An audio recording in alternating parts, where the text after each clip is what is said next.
কিন্তু আমি একসময় গাভী পাইলা প্রায় 8-9 লাখ টাকা লস দিছি। আমার এখনো সাহস হয় না যে আমি গাভী পালবো। কেন ভাই? আমাদের অনেক প্রবাসী ভাইরা প্রশ্ন করেন, প্রবাসীদের স্বপ্ন দেশে এসে খামার করে সফল হওয়া যাবে কিনা, মোটা তাজা করার জন্য কোন জাতের গরু সংগ্রহ করা উচিত, ঘাস ছাড়া গরু পালন সম্ভব কিনা। অনেকে বলে ইউটিউব দেখে গরু পালন করে কোটিপতি হয়ে যায়, আবার অনেকে দেখি যে ইউটিউবে অনেক বড় বড় গাভী বিক্রি করে, অনেক কিছু বিক্রি করে। তো এই ইউটিউব দেখে খামার করা বা গরু কিনা এগুলো আপনি কি মনে করেন? তো আমার বাবা মারা যাওয়ার পরে আমি একবার নিঃস্ব হয়ে গেছিলাম। মানে এমন সময় মানে আমাদের বাবা যত টাকা জমাইছিল গরু বিক্রি করে বা বিদেশে যত টাকা জমাইছিল সব শেষ হয়ে গেছিল। এমন এক পর্যায়ে আসছিল যে আমি পরবর্তীতে আমার যে জায়গাটা দেখছেন যে পুকুরটা এটাও বিক্রি করার সিদ্ধান্ত হয়ে গেছিল। তা আলহামদুলিল্লাহ আল্লাহ তাআলার যা করে ভালোর জন্য করে। তো ওই সময় আমার বাবার এই প্রবাসী মন্ত্রণালয় থেকে আমি 3 লাখ টাকা পাই। আমার কিন্তু 1 টাকাও ছিল না। 3 লাখ টাকা দিয়ে আমি 3টা গরু কিনি। আমার আরো 20,000 টাকা আমি খাবার খরচ ধরে রাখছিলাম, কারণ ওই সময় আমি নিঃস্ব ছিলাম। তো ওই 3টা গরু থেকে আমি 1 বছরে 3টা থেকে বিক্রি করতে করতে 4টা বিক্রি করে 6টা, এরকম করতে করতে 9টা গরু আমি কোরবানিতে বিক্রি করি। 9টা গরু বিক্রি করে আমার কিছু ঋণ ছিল, এগুলোও আমি দেই। আর এর পাশাপাশি আমি গ্রামের থেকে দুধ কিনা শহরে নিয়ে বিক্রি করতাম। আচ্ছা, হ্যাঁ, ওইটা দিয়ে আমার সংসারটা চলতো। আর খামার দিয়ে আমার আলহামদুলিল্লাহ এই 1.5 বছরে আলহামদুলিল্লাহ এখন আমার এই গরুগুলো আছে 3টা গরু থেকে। এখন কয়টা আছে মোট? এখন 7টা আছে। 7টা। তাহলে আমরা বলতে পারি সাইফুল্লাহ মোটামুটি এখন আগের থেকে কিছুটা স্বাবলম্বী হয়েছে। হ্যাঁ, আগের থেকে আমি আলহামদুলিল্লাহ অনেক ভালো আছি। একজন মানুষ যদি আমার থেকে ভালো উপদেশ পায় তার মন থেকে এমনিতেই দোয়া চলে আসবে। আমি দেখতেছি যে এই ভালো পরামর্শ দেওয়ার পরে আমার খামারে আগে যতটুকু বরকত ছিল এখন আলহামদুলিল্লাহ এর চাইতে 3 ডাবল বরকত হয়ে গেছে। শুধু মানুষকে ভালো পরামর্শ দেওয়ার কারণে। তাহলে মানুষ মন থেকে দোয়া করে আপনার জন্য। জি জি, ইনশাআল্লাহ। গরু কত মাস পালন করলে লাভবান হওয়া যাবে? আর আমি প্রত্যেক 7 দিন পর পর ক্যাটাফক্স দিই। ক্যাটাফক্স আর অ্যামাইনোভেট প্লাস, এটা হলো ইনজেকশন। আর যারা আধুনিক কৃষি চিত্র চ্যানেল থেকে দেখছেন ভিডিওটা, চ্যানেলটিকে সাবস্ক্রাইব করে দিবেন। আর যারা ফেসবুক থেকে দেখছেন তারা ফেসবুকটা ফলো দিয়ে দিবেন। এই ফেসবুক ফলো দেওয়ার পরে এরপর শেয়ার দিয়ে দিবেন, যাতে আমার আরো প্রান্তিক ভাইদের কাছে আমার এই কথাগুলো পৌঁছায়। আসসালামু আলাইকুম সুপ্রিয় দর্শক, আশা করছি সবাই বেশ ভালো আছেন। এই মুহূর্তে অবস্থান করতেছি চাঁদপুর জেলা কচুয়া উপজেলা উত্তর ফালাকাল শফিবাদ গ্রামে। আপনাদের সকলের সুপরিচিত মুখ সফল খামারি ইউটিউব চ্যানেলের অ্যাডমিন সাইফুল ভাইয়ের সাথে কথা বলবো। আপনাদেরকে আজকে বিশেষ করে 11টি প্রশ্ন উত্তর দেওয়ার চেষ্টা করব। গরু লালন পালন নিয়ে বিস্তারিত এই ভিডিওটি থাকবে। আশা করি ভিডিওটি যত বড়ই হোক না কেন মনোযোগ সহকারে দেখবেন এবং সবাইকে দেখার সুযোগ করে দেবেন, একটা শেয়ার করে দেবেন। সাইফুল ভাইকে আপনারা চিনে থাকেন ওনার চ্যানেলের মাধ্যমে। উনি অনেক সুন্দর সুন্দর পরামর্শমূলক ভিডিও বানায়। আজকে আমার এই আধুনিক কৃষিচিত্র টিম থাকছে সাইফুল ভাইয়ের খামারে। আশা করি ভিডিওটি শেষ পর্যন্ত দেখবেন। কথা বলবো ভাইয়ের সাথে। ভাই আসসালামু আলাইকুম। ওয়ালাইকুম আসসালাম ভাই, ভালো আছেন? আলহামদুলিল্লাহ ভালো আছি ভাই। গত ভিডিওতে আপনার এখানে ভিডিও করে গেছে, আলহামদুলিল্লাহ ভাই মানুষ অনেক রেসপন্স করছে। ভাই আপনাকে তো মানুষ অনেক পছন্দ করে। এই এত অল্প দিনের ভিতরে মানুষের ভিতরে আপনি কিভাবে ভালোবাসা অর্জন করে নিয়েছেন ভাই? আমার মেইন টার্গেট হচ্ছে যে আমার খামারি যারা ছোট প্রান্তিক খামারি আছে, এখনকার সময় একটা ভালো একটা পরামর্শ পাওয়া যায় না, আমি যেটা দেখলাম। তা আমি সবসময় সত্যিটা তুলে ধরি এবং সত্যিটা তুলে ধরার এটাই উদ্দেশ্য, যাতে আমার খামারি ভাইয়েরা তারা কিছু শিখতে পারে। এই সুবাদে আমারে আলহামদুলিল্লাহ মানুষ অনেক ভালোবাসে। জি ভাই, আমরা দেখি আপনার সফল খামার ইউটিউব চ্যানেলে এক একটা সময় এক একটা টপিক নিয়ে ভিডিও বানান। তো আমরা আজকে 11টা প্রশ্ন করবো আপনাকে, সবগুলো কমন প্রশ্ন। আপনি এই যারা ভিডিও দেখে ভিউয়ার্স আছেন তাদেরকে ভাই খোলামেলা বলতে হবে ইনশাআল্লাহ। আপনার ভাই সবাই জানে। জি, আপনি তো আমার ভিডিও করছেন। জি, ভিডিও করছেন, আমি আপনার ভিডিও দেখি ভাই। হ্যাঁ, সবাই জানে আমি খোলামেলা স্ট্রেট ফরওয়ার্ড কথা বলি। আমার কাছে কোনো লুকাচুরি না। আমি লুকাচুরি করলে আমি ইউটিউবে কেন আসি? জি, আমার এই পরামর্শমূলক ভিডিও করার উদ্দেশ্য হলো এটা যে আপনি মানে একটা প্রান্তিক খামারি যাতে শিখতে পারে। আমি এনে লুকালে কি শিখবো মানুষ? আচ্ছা, আরেকটা কথা বলে দেই, গতবার যখন আসছিলাম তখন এই গরুগুলো হচ্ছে হাড্ডি গরু। মোটামুটি সাইফুল ভাই এখান থেকে একটা গরু বিক্রি করছে, কেমন লাভ হয়েছে, কেমন কি অবস্থা এখন বর্তমান পরিস্থিতি সে বিষয়ে জানার চেষ্টা করবো। ভাই এখন আপনার খামারে গরু কয়টা আছে? এখন এখানে আছে 5টা, আর ওই আমার বারান্দা আছে 2টা। এগুলো নতুন গরু আনছিলাম ওই সামনে বাজারে রসুলপুর থেকে আনছিলাম। গত সালানে তো ছিল এখানে 6টা। হ্যাঁ, একটা বিক্রি করে দিছি। আচ্ছা, যে গরুটা বিক্রি করছিলেন এটার কি অবস্থা, দাম দর কেমন পাইছেন? হ্যাঁ, দাম দর আলহামদুলিল্লাহ আমার 13,000 টাকা লাভ হয়েছে। আমার অনেক ভাইয়েরাই জানে। এটা আমার কিনা ছিল 7,500 টাকা। এটার সাথে জোড়া, এটার সাথে জোড়া। হ্যাঁ, মানে এই 2টা কিনা ছিল যে 2,15,000। তো 7,500 ভাগ করলে 7,500। তো আমার খরচ গেছে 13,500 টাকা। আমার 13,000 টাকা লাভ হয়েছে ইনশাআল্লাহ 2 মাসে 2 মাস আড়াই মাসে। ইনশাআল্লাহ আমরা তাহলে একটু হাঁটতে হাঁটতে কথা বলি সাইফুল ভাইয়ের সাথে। বেশ গরুগুলো আগের চেয়ে অনেক পরিবর্তন হয়েছে। সাইফুল ভাই, আমরা যে গরু পালন পদ্ধতি যে প্রশ্নগুলো আমরা তাহলে একটু ধাপে ধাপে শুরু করি। জি জি। বিশেষ করে গরুর দানাদার খাবার কি কি আইটেম দিচ্ছেন আপনার এই গরুগুলোকে? আমি দানাদার আইটেম একবার কমন জিনিসগুলো দিতাছি। আমি আপনার গমের ভুসি দিতাছি, ভুট্টার যেই মেশিনে ক্রাশ করা, হ্যাঁ ছোলা না, ভুট্টার গুঁড়োটা, খোসাটা না, একবার পুরো আস্তা ভুট্টা ফিনিশটাই। আর আপনার খুদ দিতাছি আর ফিট দিতাছি। কিসের ফিট? গরুর ফিটটাই? না না, এটা ব্রয়লার ফিট, মুরগিরটা। জি জি। আচ্ছা, বিশেষ করে মুরগির ফিট নিয়ে কিন্তু অনেকে অনেক কথা বলেন। হ্যাঁ, মুরগির ফিটে কি ভাই ক্ষতি হয় না গরুর জন্য? আমাদের তো ক্ষতি হয় না। মনে করেন যে আমার গরু যদি একটা সমস্যা হয়, জি, তাহলে মনে করেন যে আমার একটা পা ভেঙে যাবে। অবশ্যই, বুঝছেন, যেহেতু আমরা একটা মধ্যবিত্ত ফ্যামিলি এবং প্রান্তিক খামারি, এখন এটা যদি পরিমাণ মতো দেয়, অনেক যেমন একটা মুরগি খায় 100 গ্রাম বা 50 গ্রাম, জি জি, এখন তার বডি ওয়েট যদি 1 কেজি হতে তার শরীরের 5 গ্রাম মানে 5 গ্রাম খাইতেছে। তা আমি যদি আমার একটা গরু যদি 300 কেজি বডি ওয়েট হয়, সে খাবে 15 কেজি, মানে মুরগিটা যদি আমি 1 কেজি বা এর কম দিতেছি, তা আলহামদুলিল্লাহ মানে এটা মানে গরুটার থেকে এটা একটু ভালো রেজাল্ট পাওয়া যায় মুরগি ফিটটা দাও। হ্যাঁ হ্যাঁ। আচ্ছা, এটা কি আমাদের মানুষের মানব দেহের জন্য কি কোনো ধরনের ক্ষতিকারক হয় না ভাই? এখানে তো বস্তায় লেখা আছে, আমরা যদি ব্রয়লার মুরগি খাইতে পারি, যে মুরগিটা 150 গ্রাম বা 100 গ্রাম খাইতেছে, আমরা যদি ওইটা খাইতে পারি, তাহলে এটা তো আর কোনো সমস্যা নাই। আচ্ছা, তার মানে এটা খাওয়ানো যাবে? না, এটা খাওয়ানো যাবে, পরিমাণ মতো যাবে। এনে আবার অনেকজনে বলতে পারে যে ভাই এটা তো গরুর না, গরুর রুমেন আর মুরগির রুমেন কি আলাদা? এখন দেখেন যে আমরা কৃষকরা এমন একটা পর্যায়ে, খামারের এমন একটা পর্যায়ে আছে, আপনি তো দেখতেছেন অনেক বড় বড় খামারি বিলুপ্ত হয়ে যাইতেছে দিনের পর দিন। তারা অনেক টাকা লস করে এখন বাস খামার বাদ দিয়ে অন্য কাজে লিপ্ত হয়ে যাইতেছে। এখন আমরা যদি অর্গানিক ভাবে করি, আমরা কি ওই দামটা পাইতেছি ভাই? না ভাই। আপনি বলেন যে আমি অর্গানিক ভাবে পালবো, আমার কেউ ন্যায্য মূল্য দিবে? এটা তো এমন না যে আমি 10 টাকা দিয়ে কিনছি 15 টাকা বিক্রি করছি, এমন না। এটা আমি কিনাই না, এটার খাওয়ান হইতে সবকিছু হইতে, এরপরে মেইনটেনেন্স দিয়ে এরপরে বিক্রি করতে গেলে 100-200 টাকা মূল্য দিয়ে দামাদামি করে যা সরাসরি এটা বিক্রি হয় না। জি।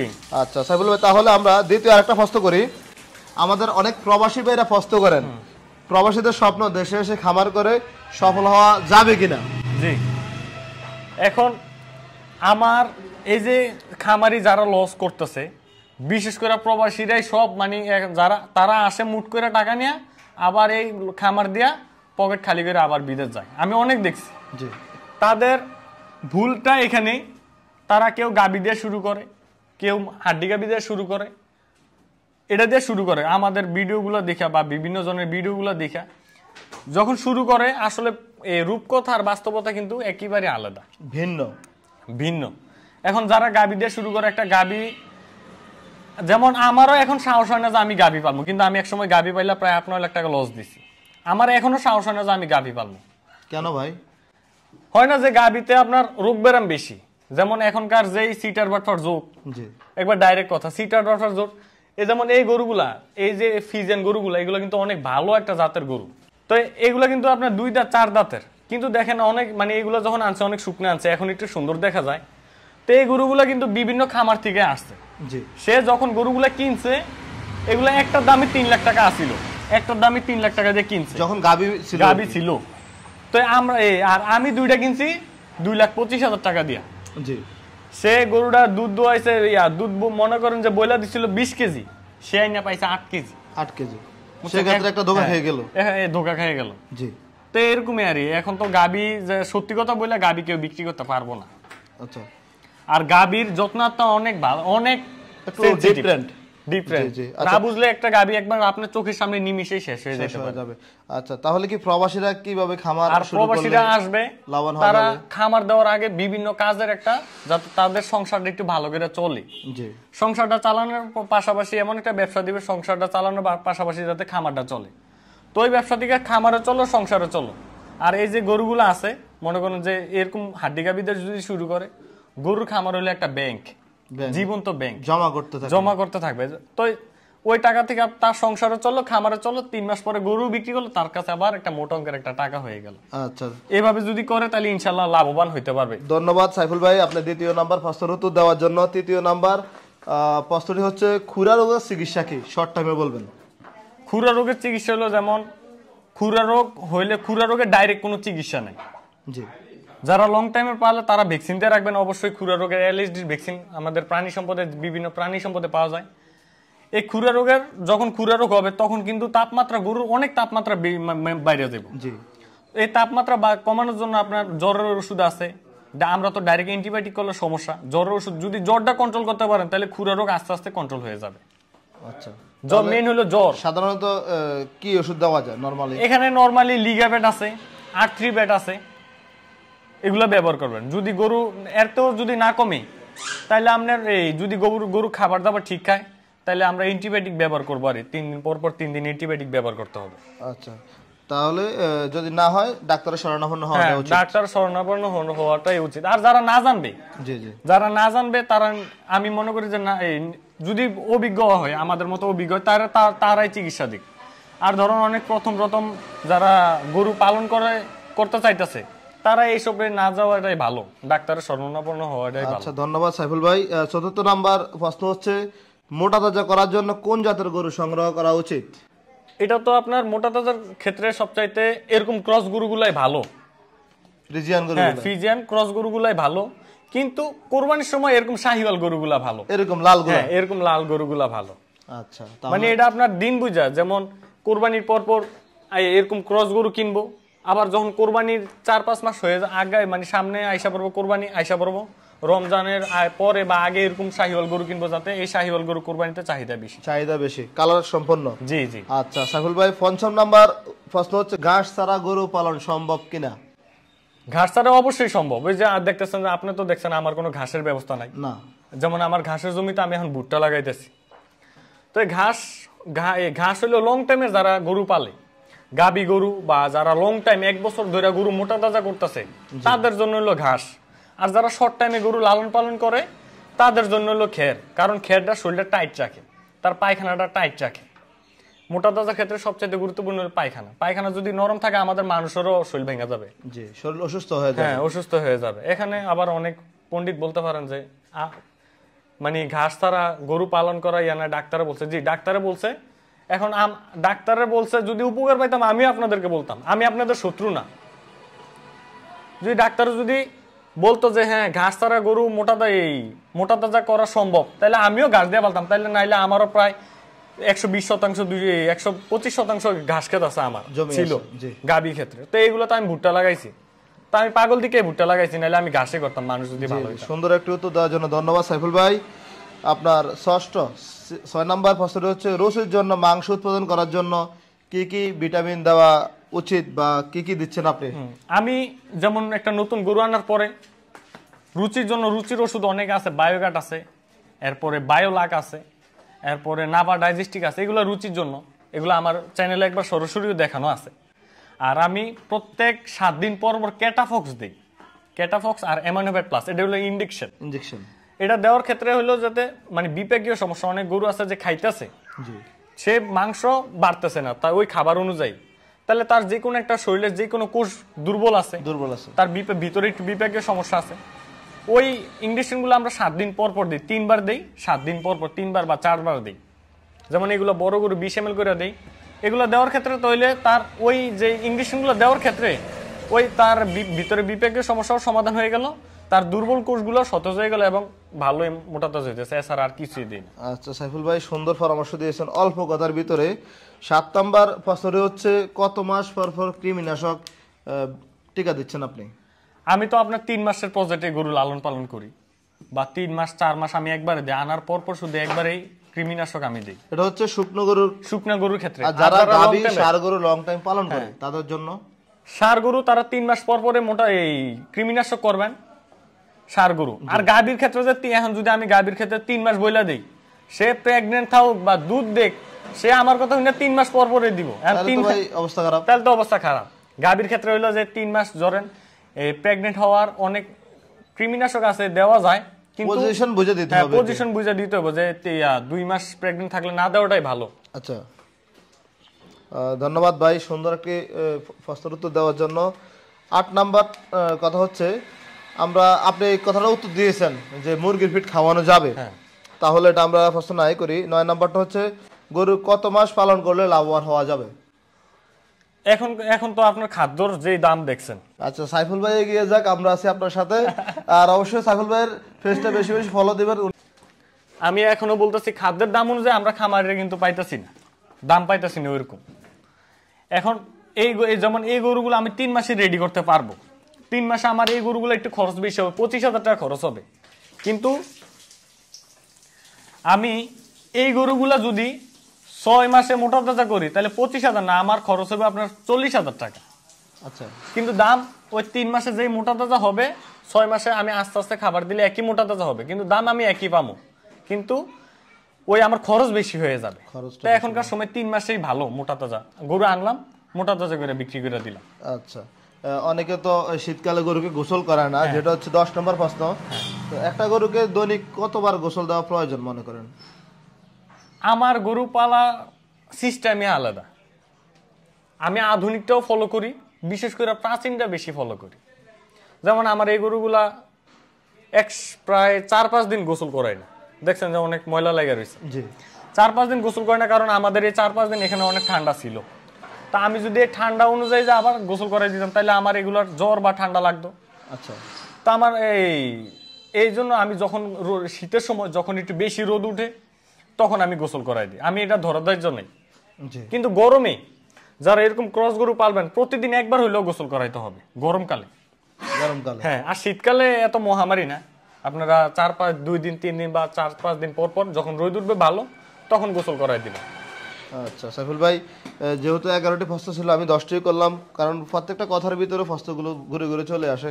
এবার আমরা আপনার থেকে কিছু গোপন তথ্য জানবো। জি, গোপন তথ্যটি হচ্ছে সাইফুল ভাই খামার করে এখন কোন অবস্থায় আছেন? আমি খামার করে আলহামদুলিল্লাহ আমি ভালো আছি। যেমন আমার এই সব মানে এখানে আমার যখন বাবা ছিল, আমার বাবা যখন বিদেশ ছিল, এগুলো কিন্তু 14টা গাভী দিয়ে ভর্তি আছিল। আর বাছুরগুলো রাখতাম আমার ওই যে একটা পুরান ঘর দেখছেন না, বাহিরে। তো আমার বাবা মারা যাওয়ার পরে আমি একবার নিঃস্ব হয়ে গেছিলাম। মানে এমন সময় মানে আমাদের বাবা যত টাকা জমাইছিল গরু বিক্রি করে বা বিদেশে যত টাকা জমাইছিল সব শেষ হয়ে গেছিল। এমন এক পর্যায়ে আসছিল যে আমি পরবর্তীতে আমার যে জায়গাটা দেখছেন যে পুকুরটা, এটাও বিক্রি করার সিদ্ধান্ত হয়ে গেছিল। তা আলহামদুলিল্লাহ আল্লাহ তাআলার যা করে ভালোর জন্য করে। এখন বাবার আদর নাই বা বাবা এই বিদায় বাবা নাই। বাবা যদি পাশে থাকতো তাহলে তো আরো উপরে যাইতাম, উৎসাহ পেতেন। হ্যাঁ, আরো উৎসাহ পেতাম। তো এই সব বিক্রি করার পরে আমার বাবা মারা যাওয়ার পর, যেহেতু আমার বাবা একজন প্রবাসী ছিল, আমার বাবাই আমার এই উৎসাহ দিছে আমার খামারে। নাইলে কিন্তু আমরা খামারে আগে যখন খামারের আগে ঘুমেতে উঠতাম 1টা বাজে, দিনের 1টা বাজে ঘুমেতে উঠতাম, আবার রাইতে ঘুমাইতাম 3টা বাজে। তো দেখ ওই সময় আমার সাইফুল ভাই কিন্তু ওনার পুরাতন কথা মনে পড়ে গেল, যেহেতু আমি একটা স্মৃতিচারণ লারা দিয়ে ফেলছি, কারণ এই কথা উনি বলতো না। তাহলে এখন মোটামুটি তো ওই সময় আমার বাবার এই প্রবাসী মন্ত্রণালয় থেকে আমি 3 লাখ টাকা পাই। আমার কিন্তু 1 টাকাও ছিল না। 3 লাখ টাকা দিয়ে আমি 3টা গরু কিনি। আমার আরো 20,000 টাকা আমি খাবার খরচ ধরে রাখছিলাম, কারণ ওই সময় আমি নিঃস্ব ছিলাম। তো ওই 3টা গরু থেকে আমি 1 বছরে 3টা থেকে বিক্রি করতে করতে 4টা বিক্রি করে 6টা, এরকম করতে করতে 9টা গরু আমি কোরবানিতে বিক্রি করি। 9টা গরু বিক্রি করে আমার কিছু ঋণ ছিল, এগুলোও আমি দেই। আর এর পাশাপাশি আমি গ্রামের থেকে দুধ কিনা শহরে নিয়ে বিক্রি করতাম। আচ্ছা, হ্যাঁ, ওইটা দিয়ে আমার সংসারটা চলতো। আর খামার দিয়ে আমার আলহামদুলিল্লাহ এই 1.5 বছরে আলহামদুলিল্লাহ এখন আমার এই গরুগুলো আছে 3টা গরু থেকে। এখন কয়টা আছে মোট? এখন 7টা আছে। 7টা। তাহলে আমরা বলতে পারি সাইফুল ভাই মোটামুটি এখন আগের থেকে কিছুটা স্বাবলম্বী হয়েছে। হ্যাঁ, আগের থেকে আমি আলহামদুলিল্লাহ অনেক ভালো আছি। আচ্ছা, তাহলে যে পরামর্শগুলো মানুষকে দেন, মানুষ আপনার পরামর্শগুলো অনেক পছন্দ করে, তাহলে এটা কি মন থেকে দিতেছেন? এই যে আমার যারা ভিডিও দেখে, আপনার ভিডিও দেখে, অবশ্যই অবশ্যই আমি মন থেকে, যেমন আমি করতেছি একটা, বলতেছি একটা, এটা তো একটা মিথ্যা কথা। অবশ্যই ভাই, তো এটা তো আমার আল্লাহর কাছে জবাব দিতে হইবে। দুনিয়াতে মানুষ চিরজীবন থাকবে না। না, এই এক সময় যেমন আমিও, আমার বাবাও চলে গেছে, এক সময় এখনো আমি বাবা হইছে, এক সময় আমিও চলে যাব, সিরিয়াল চলে আসছে, কিন্তু আমার কথাগুলো থেকে যাবে। জি জি, সেটাই ভাই। একজন মানুষ যদি আমার থেকে ভালো উপদেশ পায়, তার মন থেকে এমনিতেই দোয়া চলে আসবে। আমি দেখতেছি যে এই ভালো পরামর্শ দেওয়ার পরে আমার খামারে আগে যতটুকু বরকত ছিল, এখন আলহামদুলিল্লাহ এর চাইতে 3 ডাবল বরকত হয়ে গেছে। শুধু মানুষকে ভালো পরামর্শ দেওয়ার কারণে। তাহলে মানুষ মন থেকে দোয়া করে আপনার জন্য। জি জি, ইনশাআল্লাহ। আচ্ছা, যারা ভিডিওটা দেখতেছেন অবশ্যই সাইফুল ভাইয়ের জন্য দোয়া রাখবেন। আমি সাইফুল ভাইয়ের এখানে আগের বার যখন আসছি আমি ভাবতে পারিনি সাইফুল ভাই এত খোলা খালি কথা বলবে, কারণ অনেক খামারি আছে ভিতরে অনেক কথা লুকায় রাখে, তারা বললে কি জেনে মনে করে আমি সেটা বুঝি না, কিন্তু সাইফুল ভাই খোলা কথা বলতে পছন্দ করে। এখন কি মনে করে এখানে আমি বলি, আমরা বাঙালির হলাম হিংসা, বুঝছেন? মনে করি যে আমরা যদি কেউ শিখাই সে আমার পাতের থেকে নলা দিয়ে খাইয়ে ফেলবো। আমরা আল্লাহ তাআলার থেকে যতটুকু রিজিক নিয়ে আইছি তার চুল পরিমাণও কেউ আর ভোগ করতে পারবে না। এই যেমন আপনার বাসা কোন দিকে, আজকে রিজিক আছে বিদে আপনি আমার এখানে আসছেন, আমিও আপনার এখানে ছুটে গেছি, আপনি তো দেখছেন। তখন আমরা বইয়ে নাস্তা করছি, একটু গল্প করছি, ওইখানে আমার রিজিক ছিল বিদে আমি ওইখানে গেছি। মানুষের জন্ম মৃত্যু রিজিক এগুলো মানুষের জন্মের 50,000 বছর আগে এগুলো আল্লাহ পাক এগুলো আমাদের জন্য তৈরি করে রাখে, তো আমরা দুনিয়াতে আছে বেশি ভোগ করতে পারবো না। আচ্ছা সাইফুল ভাই, আমরা আরেকটু কথা বলি, যারা ভিডিওটি দেখতেছেন অসংখ্য ধন্যবাদ।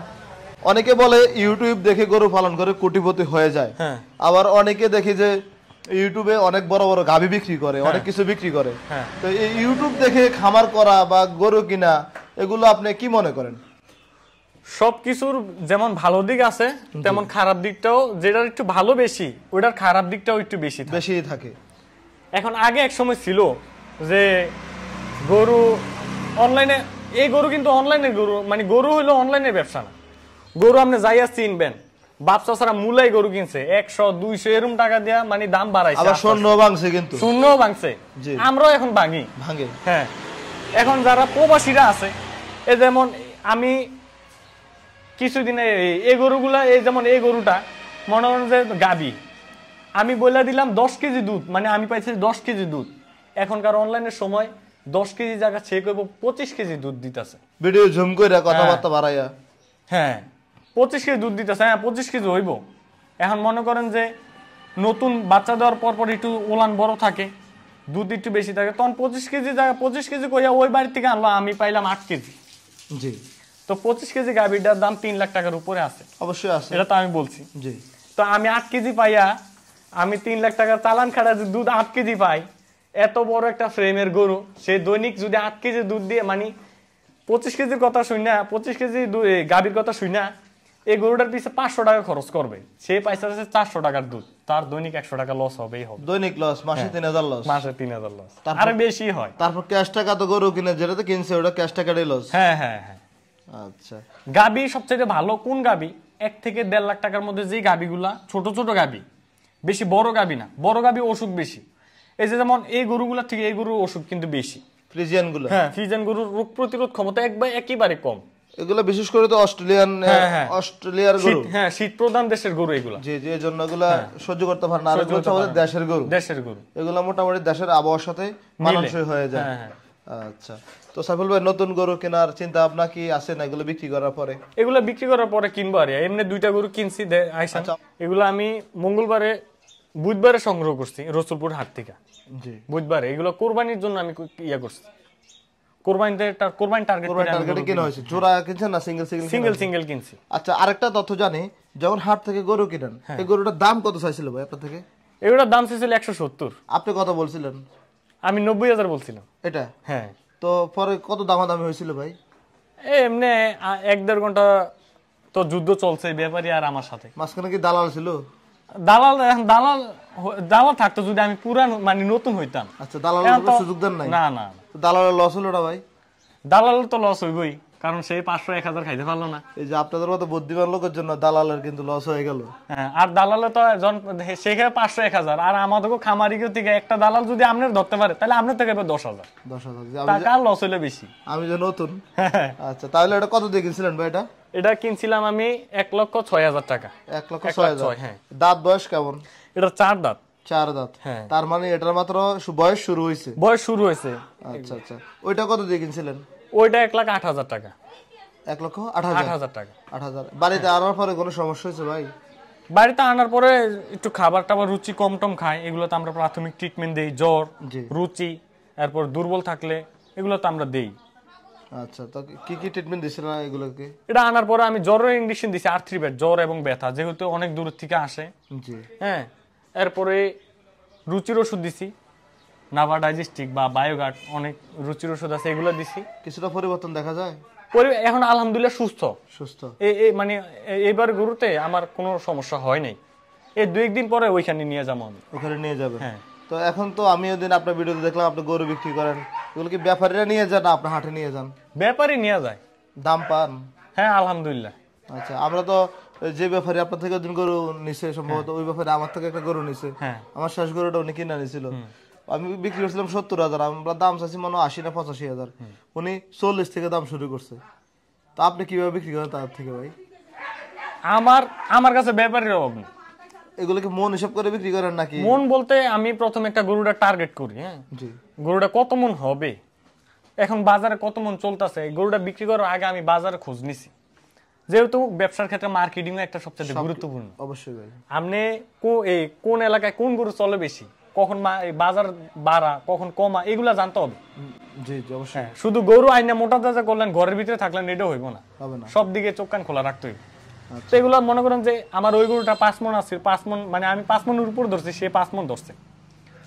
তখন আমি দেখলাম যে বাজারে 28-27 এমন চলতেছে, তো লাস্টে দিয়ে 5 মনের টার্গেটে সে আমার থেকে নিল আর 27,000 টাকা মন পাইছে। আচ্ছা, একটু কম পাইছি, আবার তারা নিয়ে বিক্রি করবো না, কম পাইলেও মানে আপনার হিসাবটা আপনি বুঝে পেয়েছেন। হ্যাঁ, আমার হিসাবে আমি খাবারটা গরু কেনাটা বাদ দিয়ে যে দেখছি যে না আমার 13,000 টাকা লাভ, তারপর গরু ছেড়ে দিয়েছেন। বাজারে নেওয়া আনা এটা অনেক কষ্টকর, অনেক কষ্ট, এটা থেকে বেঁচে গেছেন। জি। আচ্ছা সাইফুল ভাই, ভিডিওতে তো অনেক প্রশ্ন করলাম, অনেক তথ্য দিলেন, তো যারা নতুন শুরু করবে তাদের উদ্দেশ্যে কিছু বলেন। যারা নতুন শুরু করবে, প্রথমত আপনার নিজে কাজ করতে হইব। পরের উপরে ব্যবসা যদি দেন, পরের উপর ভরসা করে যদি ব্যবসা দেন, তাহলে ব্যবসা কোনোদিন আগাইব না। আপনার প্রাথমিক ট্রিটমেন্ট জানতে হইব, নিজে গরুর এখানে শ্রম দিতে হইব। গরুর যে দানাদারগুলো আছে, খের, ঘাস, ধান, ভুট্টা, এগুলো তো গরুর খাবার, এগুলো নিজে তৈরি করতে হইব, নিজে উৎপাদন করতে হইব। তখন ওইখান থেকেও আপনার যেমন আমি ধান ভুট্টা করতেছি, ওইখান থেকে আমার এগুলো আসতেছে, আমি নিজে উৎপাদন করতেছি, তাহলে আমার এখানে আরো সেভ হয়ে যাইতেছে। আর এখনকার সময়ে আপনার গরু যারা খামারি আছে, আগে মজা আছিল, আমি এমন সময় গেছে 3 মাস পালনে 60,000 টাকা লাভ করছি গরুতে, এক গরুতে, আরো বেশি করছি, কিন্তু এখন আমি 20,000 টাকা লাভ করতে আমার হয়ে যায়। এগুলো আমি এত নিজে পরিশ্রম করে। আর প্রথমত এরকম মানে এত বড় গরু না, আমি যে বড় গরু পালতে না, এরকম দেশি শাহিওয়াল গুলো আছে না, ছোট ছোট 60-70-এর ভিতরে, এগুলো যদি কিনে 3 মাস পর সে বিক্রি করবে, কিনবে, তখন তারও একটা বাজার আইডিয়া হয়ে যাবে, গরুর প্রাথমিক চিকিৎসা জেনে যাবে। এরপরে তারা যদি গাড়ি পালতে চায় গাড়ি পালবে, যেখানে সারের চাহিদা বেশি তারা সার পালবে। আচ্ছা, ধন্যবাদ ভাই আপনার এই সুন্দর পরামর্শ দেখে যারা আমাদের ভিডিও দেখে খামার শুরু করবে, সাইফুল ভাইয়ের পরামর্শগুলো শুনবেন। উনি চাচ্ছে আপনাদেরকে ভালো কিছু জানানোর জন্য। উনি যদি খামার করতো, আর ভিডিও কিন্তু আগে করতো না, চ্যানেলে নতুন, ইউটিউব চ্যানেলে নতুন, ফেসবুকে নতুন, তো উনি মন থেকে আপনাদেরকে চাচ্ছে যে ভালোবাসা দেওয়ার জন্য। তো সাইফুল ভাইয়ের জন্য দোয়া রাখবেন। আমরা সবসময় এমন প্রান্তিক খামার থেকে আপনাদেরকে তথ্য জানানোর চেষ্টা করি। সাইফুল ভাই, আপনাকে অসংখ্য ধন্যবাদ আধুনিক কৃষিচিত্র চ্যানেলের পক্ষ থেকে। আর অবশ্যই সাইফুল ভাই নতুন ফেসবুক পেজ সফল খামারি পেজটি ফলো দিবেন যারা আমার ভিডিওগুলো দেখেন, আর যারা ইউটিউব চ্যানেল দেখেন সাইফুল ভাই চ্যানেলটি সাবস্ক্রাইব করে রাখবেন।